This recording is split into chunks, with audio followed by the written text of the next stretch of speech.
right, good afternoon. We are on the record in the 53rd Circuit Court for the County of Sheboygan, and we are providing public access on our civil docket, both in the courtroom and also online.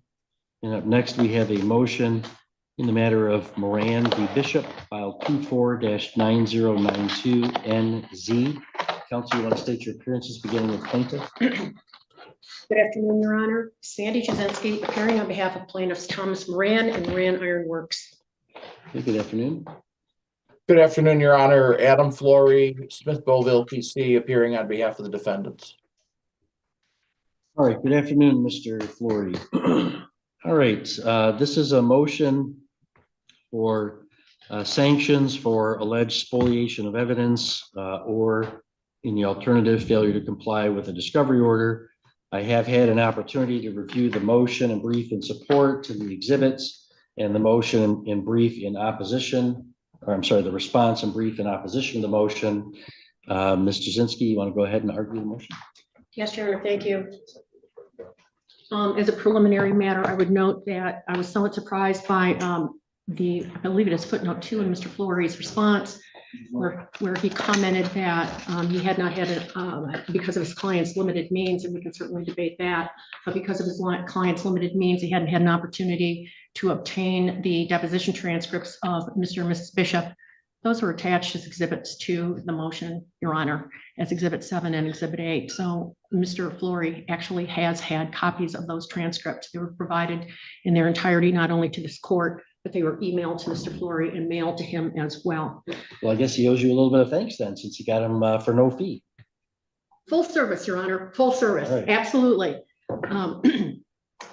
Ironically, Your Honor, today is the 16-month anniversary of when defendants decided they wanted to play stupid games. On that date, Mr. Bishop falsely accused Tom Moran and Moran Iron Works of flying in illegals to work at Moran Iron Works, the metal fabrication company that he founded and owns and operates in Onaway, Michigan. Those accusations are false. They accused Ms. Moran and Moran Iron Works of violating a federal statute regarding hiring people who are not naturalized citizens or citizens of the company without complying with federal law. They essentially, Mr. Bishop accused Mr. Moran and Moran Iron Works of a felony. And indeed, in the transcripts that we've provided to the court previously, not only on September 12 did he falsely accuse with malice and recklessly Mr. Moran and Moran Iron Works of violating federal law. He also urged the local law enforcement officer, the sheriff in Presque Isle County, to arrest Mr. Moran as a result of that. These statements were broadcast on WCHY, which is a station that is owned by Mrs. Bishop, Mr. Bishop's wife. There was a letter that was sent on September 20 to Mr. Bishop demanding a retraction and giving him until the 30th to retract and advising if that wasn't done that he would be sued. There was silence in response to that letter. But Mr. Bishop couldn't restrain himself, nor has he been able to restrain himself from shooting his mouth off about Tom Moran and Moran Iron Works since September 12th. On October 4, a retraction letter was sent to WCHY, and Michigan Broadcasters, the LLC that is owned, again, the sole member of which is Mrs. Bishop. As we noted in the motion that we filed, according to her deposition testimony, Mrs. Bishop apparently appears to be a member on paper only, and the operation of the stations are her husband's. He is the station manager. She never looks at the email. She claims in her deposition she never saw the demand for retraction.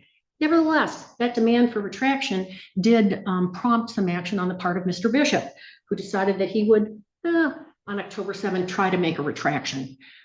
Those broadcasts, Your Honor, on the 12th, there was one on the 25th, and certainly on November 4, those broadcasts and the transcriptions of them are the subject of requests for admissions that were sent to defendants in terms of having them acknowledge that those are authentic transcripts, that those words were said.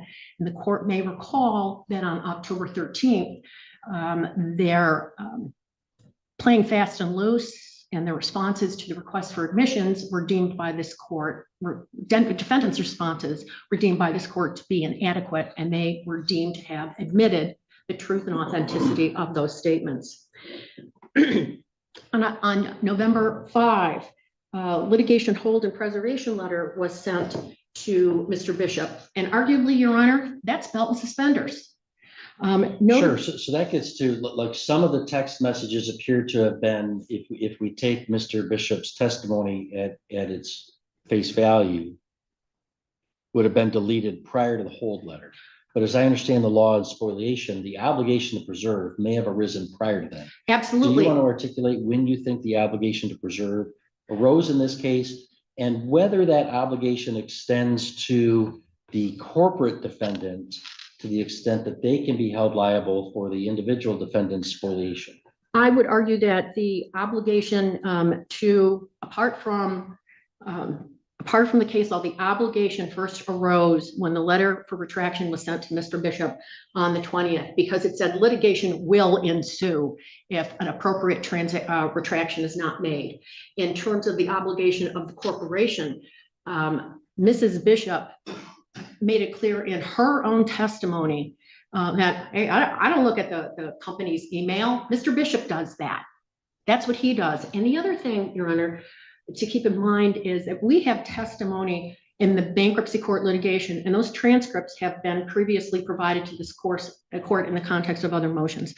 What the cell phone that Mr. Bishop uses in connection with his life, both personally and professionally, has to be paid for by the company, because Mr. Bishop testified that his sole source of income are Social Security benefits that he has been receiving, and he uses those funds to buy gas for his vehicles and basically, snacks at gas stations or meals at gas stations when he's driving around.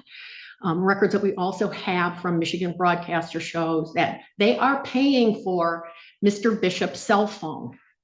So the company has delegated, through Mrs. Bishop, has delegated responsibility for the company's operations to Mr. Bishop. They pay for Mr. Bishop's cell phone. They are responsible, and they were specifically sent a letter stating that demanding a retraction, which certainly would have put them on notice by that date. But before then, I would submit, Your Honor, and based on testimony that we've derived so far, it's not an issue for the court right now, but it's going to be. That corporate veil of Michigan broadcasters will ultimately be pierced. It's the alter ego of Randy Bishop.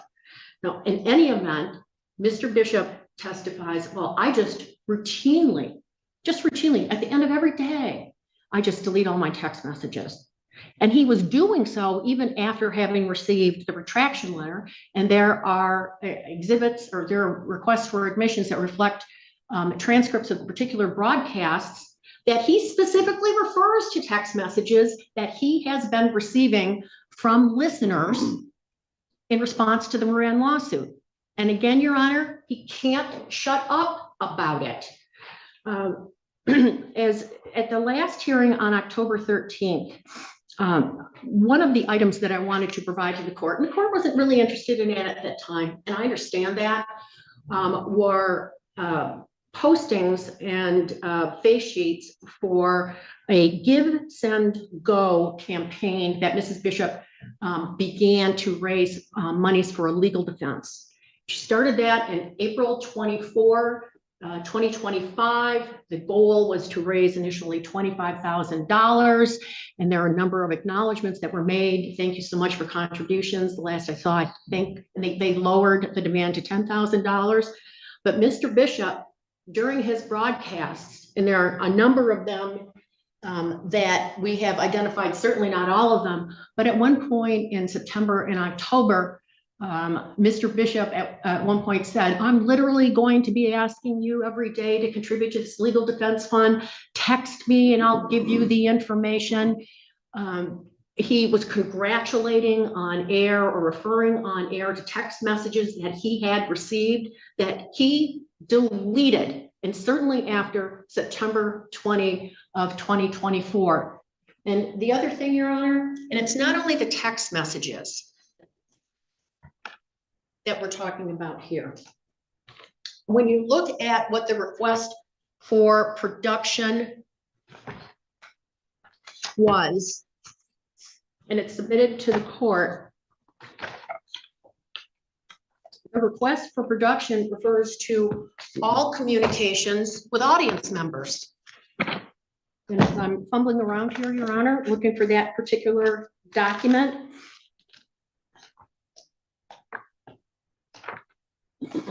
Well, but how would that be? I mean, we have, the court's already ruled by default as to liability and Yes. we're at damages. So I understand. Tell me if I'm understanding your argument right about why these texts are relevant to the exemplary damages. Mr. Bishop is saying on a broadcast, I've got people texting me this information. Mhm. Therefore, he may argue to a jury that, you know, I'm just repeating what somebody showed, so that therefore, you know, his intent in doing that would be relevant even as to the measure of damages.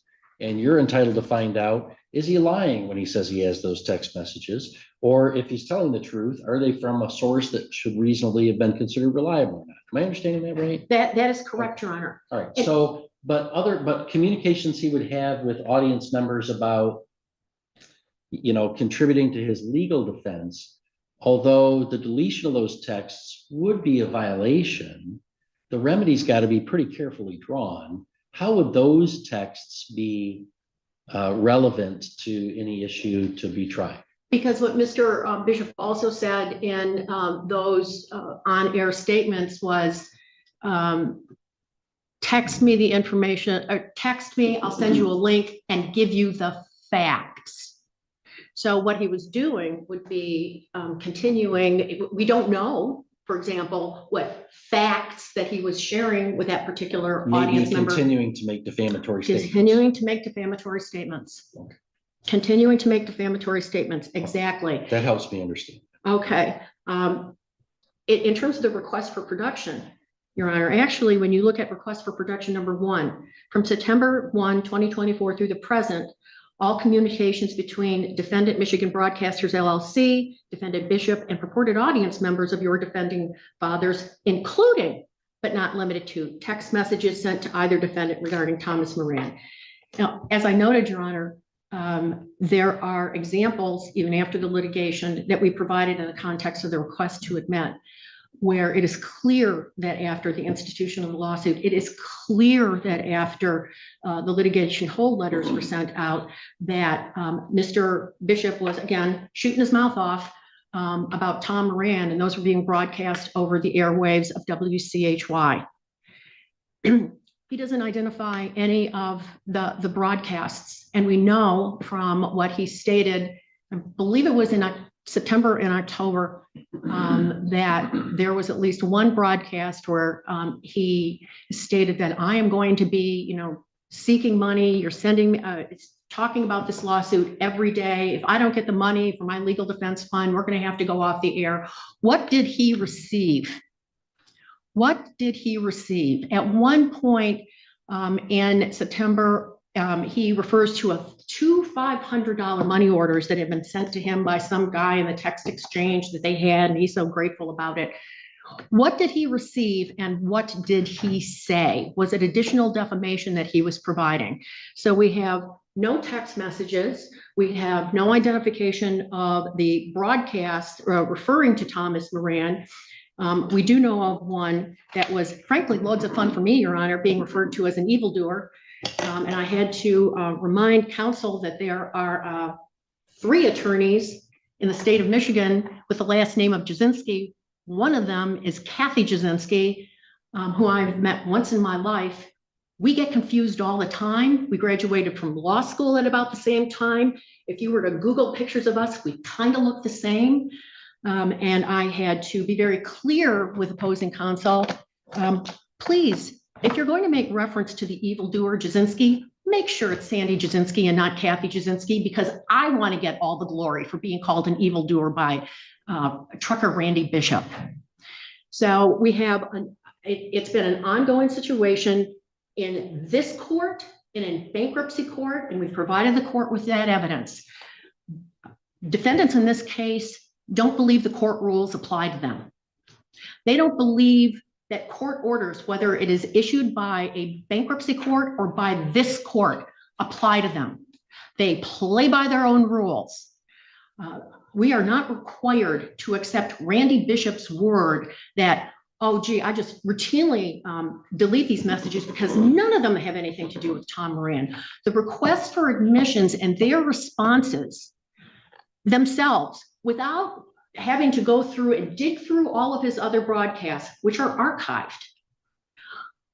Those documents show that Mr. Bishop has received texts. He did receive texts. He did receive the litigation hold letter. He certainly received the retraction letter, and he and his wife did absolutely nothing to preserve evidence. This, Your Honor, and this court is not their first rodeo with the judicial system. You take, putting aside for a moment that they share, 3 divorce lawsuits between them before they got married. Mr. Bishop has gone through 2 bankruptcy filings. There are election law claims that they have filed, and there are multiple lawsuits that were filed against Mr. Bishop and his wife for unpaid debts. Right. They know how the system works. They know what their obligation is to preserve evidence. They didn't. Can I ask you a question about remedy? As I look at the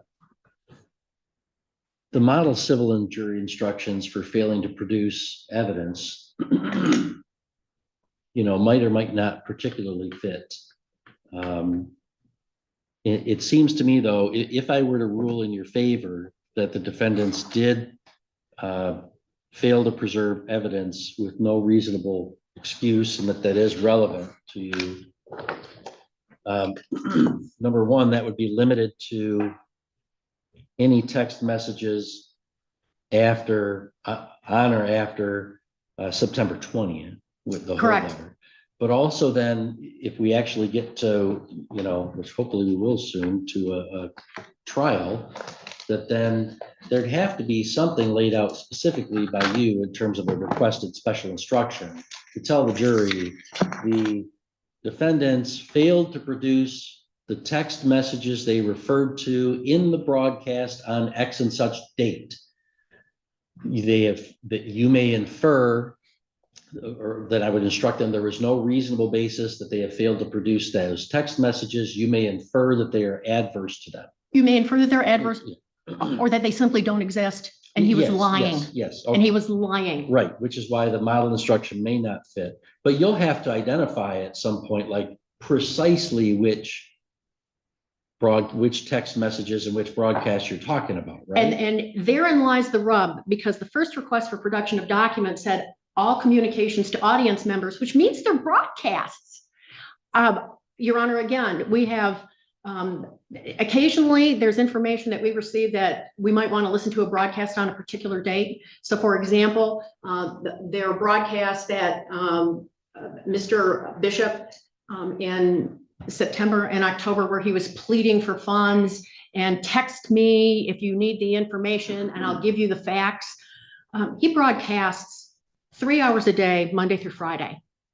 And the amount of time that would be necessary for the plaintiff to go through all of those broadcasts and identify each one is mind-blowing. It's their obligation because we asked for it. Certainly, they cannot take the position by just focusing on text messages. First, they want you to accept that, oh, there are no text messages. Well, we know that's wrong just from the text messages we did find, because he refers to them all the time. And if you listen to Mr. Bishop's program for any amount of time, and unfortunately I have done so, if you listen to it for any amount of time, he is constantly referring to, I'm getting a text from Gary, or I'm getting a text from so-and-so about this. And in fact, Your Honor, in this case, in the Moran case, when he's talking about the defamatory statement that's on September 12th, he refers to a particular listener by name. Right.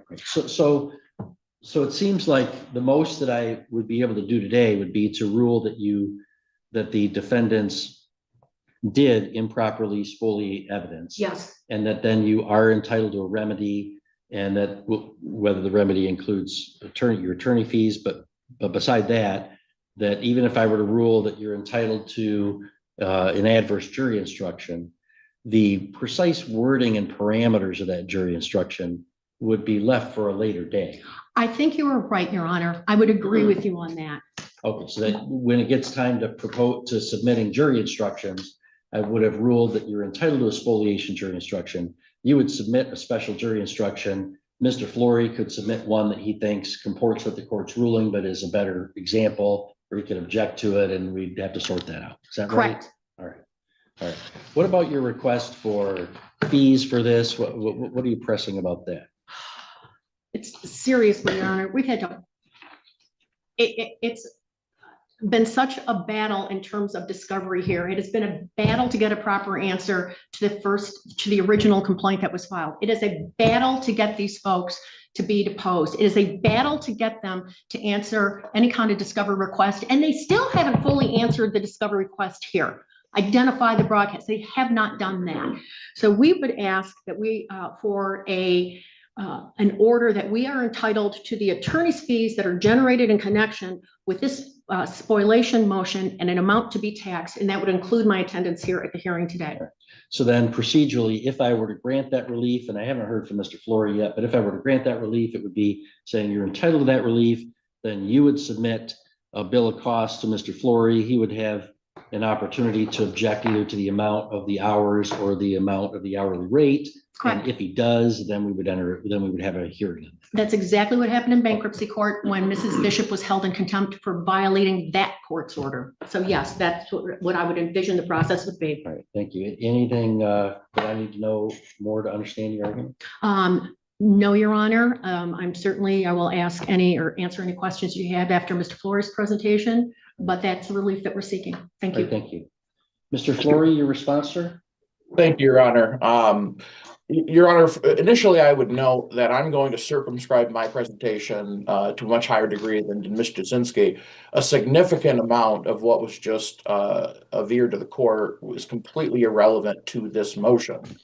Ms. Jasinski talked about litigation my clients had been in decades ago. She talked about things that happened months ago in this litigation. It's just entirely irrelevant. So, Your Honor, I'll just state we don't agree with it. We vehemently disagree with much of what was stated, but I'm not going to go beyond that, Your Honor, because I don't think it's relevant. Your Honor, as to this motion, we have fully complied with the discovery request. Ms. Jasinski had talked to me about filing a motion to compel, and then she dropped that motion in favor of this motion. And so I have no idea what she's talking about when she says we haven't complied with the discovery request. We certainly have. We've complied with this court order. Your Honor, initially, Ms. Jasinski talked about filing a motion to compel relating to text messages. I don't have any text messages to give her, Your Honor. I don't have. Sure. So that's why I understand that to be sort of in the alternative. She's saying either your client destroyed these text messages or they have failed to produce them. And so you've said, and your client has said, we don't have them. So that's why it's not a motion to compel their production. So I understood her argument about that to be sort of either in the alternative or some amount of rhetorical flourish there. But really what we're talking about is an allegation that your client, despite the hold letter, continued to delete text messages he received during these broadcasts. And do you agree that that's factually true? I mean, his deposition testimony admitted as much, right? Yes, Your Honor, but I think the salient point and the important point is that my client's not precluded from deleting text messages. My client is precluded from deleting text messages that relate to this, that could be relevant in this litigation. That's, you know, if he gets a text message regarding some vote that occurred in the Federal House of Representatives, that's not relating to this litigation, and that has no connection here, so he can delete those.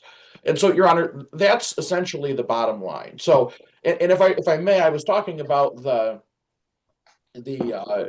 discovery and the answers to discovery and the motion to compel that Ms. Jasinski and I had discussed, also in the context of the allegation that we've not complied with discovery, which is untrue. We've completely complied with discovery, Your Honor, and this court's order. With regard to the spoliation, Your Honor, I think we all agree that the law is that when a party knows or reasonably should know that litigation is forthcoming, they are under an obligation to preserve evidence that could be relevant to litigation. That's the basic black letter law relating to spoliation. So in this case, Your Honor, again, for the record, I would also say, unfortunately, I received the email on this motion 8 days ago. I could not open the transcripts. They were saved and they were not PDFs. They were some kind of unusual file extension.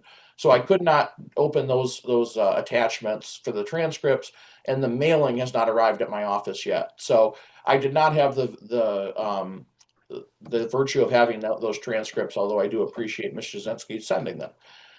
So having said that, Your Honor, that's why unfortunately I can't point the court to the specific page number, but especially during my redirect, so to speak, of Mr. Bishop towards the end of the deposition, he makes clear that none of the messages that were deleted related to this lawsuit, related to Mr. Moran, related to the alleged. Well, but that can't possibly be true. I mean, he at the same deposition, and it's quoted on page 6 of Ms. Jasinski's brief, where on an October 7th broadcast, which was after the retraction letter was issued, he says, I got a couple text messages from witnesses that I would call to defend my statements on September 12th and September 25th. I'm not going to name names because I may have to put you on a witness list and have you give a deposition or perhaps testify in a courtroom. And then he's deleted those text messages. That seems like classic spoliation, doesn't it? Your Honor, what I would say is I don't know the veracity of the statements he made on the radio. So what I know is I think I finally found a point in which you and Mr. Jasinski agree. So how about that? I agree. Both just agreed that Mr. Bishop lies on the radio. How about well, that? I'm not saying that, Your Honor. I'm not saying that. But well, if what he said was true, that's spoliation, right? I think it would depend upon the nature of the messages, Your Honor. But what I would say is I don't know the veracity of what Mr. Bishop says on the radio. What I know is that in his under oath testimony given at his deposition, he stated that he does not have any text messages that were relevant, and he never did. So, Your Honor, with respect, Mr. Bishop's not it's not a crime. It's not a tort or a civil wrong to use hyperbole on the radio. It's generally not even a crime to lie on the radio. It's simply not, depending on the context. Obviously, there are circumstances where it could be, but to say I got text messages when you never did, that's not a wrong. And so, and again, Your Honor, I'm not saying that's what happened. I'm saying I don't know about the veracity of those radio claims. What I know for sure is that in the under oath testimony from Mr. Bishop, he says, I never deleted any text messages that relates to this lawsuit, Mr. Moran Ironworks, the alleged defamation, none of that, Your Honor. And Ms. Jasinski's not pointed to any statements under oath that would contradict that. So at the trial on damages, which is, I guess, the only issue remaining, these broadcasts are going to be played for a jury, and the jury's going to hear, I presume, statements from Mr. Bishop about, oh, I got some text messages from people that would support my statements. And then Ms. Jasinski, seems to me, is at a disadvantage because she can't explore whether that's true or false, whether they were reliable and should have been relied on by Mr. Bishop. And that goes to his intent and a proper measure of damages. So isn't she entitled to an instruction of the jury that, gee, we don't have these text messages that Mr. Bishop referred to. So either, as you suggested, he maybe was lying and didn't receive such text messages, or if he did, you're entitled to conclude that they would be adverse to his interest because he has failed to produce them. Wouldn't that sort of put her in equal footing? I mean, to deny her motion seems to be to put her at a disadvantage because your client either destroyed evidence or is lying about evidence or is lying about the existence of possibly exculpatory evidence. Well, Your Honor, respectfully, I would disagree respectfully. Ms. Jasinski had an opportunity to address this and explore this, and that was at my client's deposition. So she's had the opportunity to determine and ask my client specific questions about whether he was truthful in the radio broadcast that she had. She has every opportunity to go through that process, Your Honor. And Your Honor, I would also just like to know, this is, Your Honor, this is the one time where I'm going to be a little bit far afield. But I just want to note for the record, Ms. Jasinski stated that it was difficult to get my client's depositions. I would disagree with that. Ms. Jasinski to this day has refused to produce Mr. Moran, and that's going to be the subject of a motion upcoming with this court, Your Honor. So it's actually the plaintiffs who have refused to provide that discovery and not the defendants. But in any event, Your Honor, I go back to the nuts and bolts of the motion. My client is being accused of spoliating evidence. My client's being accused of destroying evidence that was relevant in some way to this action. And my client did not do that. He never had these text messages. And so, Your Honor, my client's not liable for spoliation. I don't think Ms. Jasinski is on unequal footing with regard to the radio broadcast, because these folks who support my client's statements, allegedly, will either testify or they won't. I don't see how she loses anything there. She took Mr. Bishop's deposition. She engaged in discovery. She has every opportunity to find out who is going to be supporting Mr. Bishop's statements, and we've given her those names. We've given her every one of those names, both in writing and at the deposition, Your Honor. So I would again just return to the nuts and the bolts of the motion at bar, which is that my client is being accused of spoliating evidence, and there's simply no evidence that he did that. None. My client's uncontradicted statements under oath were that he never had any text messages that relate to Moran Ironworks, defamation, or this litigation. That was testimony uncontradicted under oath, Your Honor, and that's never been besmirched in any way. So, Your Honor, my client Well, other than when a litigant in any kind of litigation, whether it's civil or criminal or whatever, somebody has evidence that a person took some action, and then the person testifies under oath, well, no, I never did that thing. That's not just dispositive, right? I mean, he's got statements he made. I'm getting text messages, and I'm not going to say who they are because I don't want them to get dragged into court. And then he later testifies, I just kept deleting all the text messages I got. So it seems to me strange indeed to say all he's got to do is say under oath, nuh-uh, I didn't do that. And that's just dispositive. We just have to accept that. I think it is dispositive, Your Honor, because the previous statement was not under oath. There's only one statement. I guess all sorts of trials when the defendant stands up and says under oath, I didn't do it. We're just done for the day. Your Honor, we're talking about the juxtaposition of two statements, one that was under oath and one that was not. I'm not saying that a party or a litigant's position must be taken wholesale under oath. I'm saying that when we're looking at the weight of two statements, one that was made under oath and one that was not made under oath, the statement that was made under oath should be given superior weight, Your Honor. I don't view that as. I'll grant you that's generally true. So, thank you, Your Honor. And again, Your Honor, again, I go back to the fact of what evidence is there that my client spoliated evidence. He's never, ever, under oath or in response to discovering this action, claimed to have these messages. He's consistently said he does not. So, Your Honor, there's no evidence here to suggest that he did destroy evidence. Thank you, Your Honor. Thank you, Mr. Zinsky, and your vote. The request for admissions, Your Honor, that the court has deemed admitted speak for themselves, as when you compare it against Mr. Bishop's sworn testimony. I will note too, Your Honor, that there are transcripts, and I believe they were attached to the request for admissions, where Mr. Bishop stated on the air, I've never lied in my life. Okay, great. He received a hold letter. He ignored the hold letter. He testified that he just goes through and deletes everything. At the end of the day, it's delete all, and that he doesn't look at anything. This is pretty much a textbook example of classic spoliation. All right, thank you. Your Honor. Well, in this case, the plaintiff is asking for remedy for spoliation of evidence on the part of the defendants. Here there was a hold letter issued, and even before that, a retraction letter issued for defamatory statements that were made on the air. The court has already ruled as to liability, and we're really just waiting to schedule this for trial as to damages. The defendants did have an obligation acknowledged by defense to preserve evidence even prior to the issuance of a hold letter. It's when they knew or should have known that the matter could be the subject of litigation.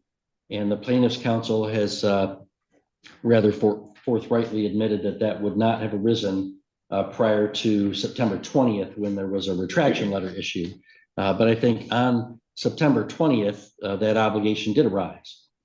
And I think the defense doesn't dispute that. They just dispute that there was any spoliation of evidence. Now, Mr. Bishop did testify that he, despite the retraction letter and despite the hold letter, despite that obligation, continued what he testified to be his standard practices of deleting every text message that he receives during his broadcasts at the conclusion of the broadcast. That would be a violation of that obligation. The defense says, well, but there's no indication that any of that was relevant to this case. And Mr. Bishop said under oath, none of it was relevant to this case. However, we also have his statements broadcast,